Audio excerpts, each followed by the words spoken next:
యేసు రక్తమే జయం పరిచర్య. ప్రియ రక్షకుడైన యేసుక్రీస్తు నామమున ఈ ఉదయకాలమున మీ అందరికీ శుభములు కలుగునుగాక. అలాగే మనుష్య కుమారుడు పరిచారము చేయించుకొనుటకు రాలేదు, కానీ పరిచారము చేయుటకును అనేకులకు ప్రతిగా విమోచన క్రయధనంగా తన ప్రాణంనిచ్చుటకును వచ్చనని చెప్పాను.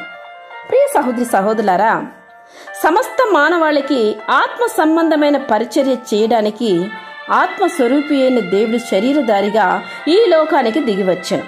యేసుక్రీస్తు పరలోక సంబంధమైన పరిచారకునిగా ఈ లోకానికి వచ్చాడంటే కారణం సమస్త మానవాళికి పరిచర్య చేయడానికి.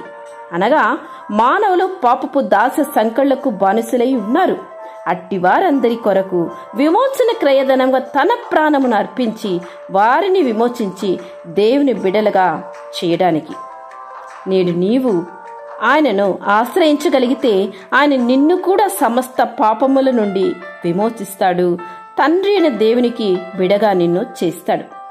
దుఃఖక్రాంతులు అయిన వారందరినీ ఓదార్చుటకు, నలిగిన వారిని విడిపించుటకు, పాపములో ఉన్న వారిని రక్షించుటకు ఆయన దిగివచ్చిన ఏకైక దేవుడు ఆయన.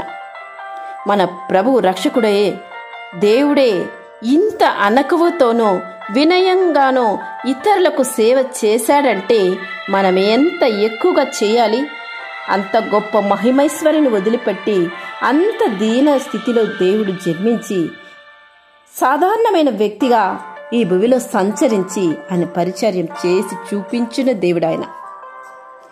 నేడు నీవు నీ కుటుంబము బాగుంది, అన్నీ ఆశీర్వదింపబడింది, బిడలు నీ మాట వింటున్నారు, నీవు నీ కుటుంబము సంతోషంగానే ఉంది అని నీవు స్వార్థపూరితంగా ఉండకు.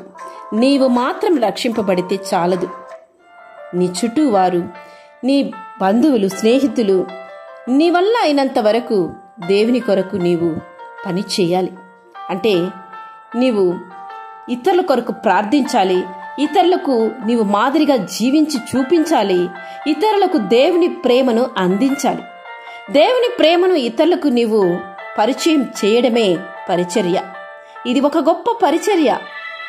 దేవుని బిడలైన వీరు ఇంత గొప్పగా, ఇంత ఆశీర్వాదంగా ఉన్నారు, ఇంత వినయంగా ఉన్నారు, ఇంత ప్రేమగా ఉన్నారంటే ఆ దేవుడు ఎంత గొప్పవాడు, దేవుడు నేర్పించిన విధంగా వీరున్నారని నిన్ను చూసిన వారు దేవుని హత్తుకుందరు. నశించిపోతున్న ఆత్మల కొరకు నీవును భార హృదయముతో ప్రార్థించు, వారిని దేవుని చెంత చేర్చు, దేవుని ప్రేమను వారికి అందించు. ఇదే ఒక గొప్ప పరిచర్య. స్వార్థంతో ఉండిన రోజులు ఇక చాలు. దేవుని కొరకు పనిచేయి, ఇంకెక్కువగా ఆశీర్వదించి దీవింపబడుదువు. ఆమేన్. యేసు రక్తమే జయం పరిచర్యలో మీ సహోదరి. God bless you.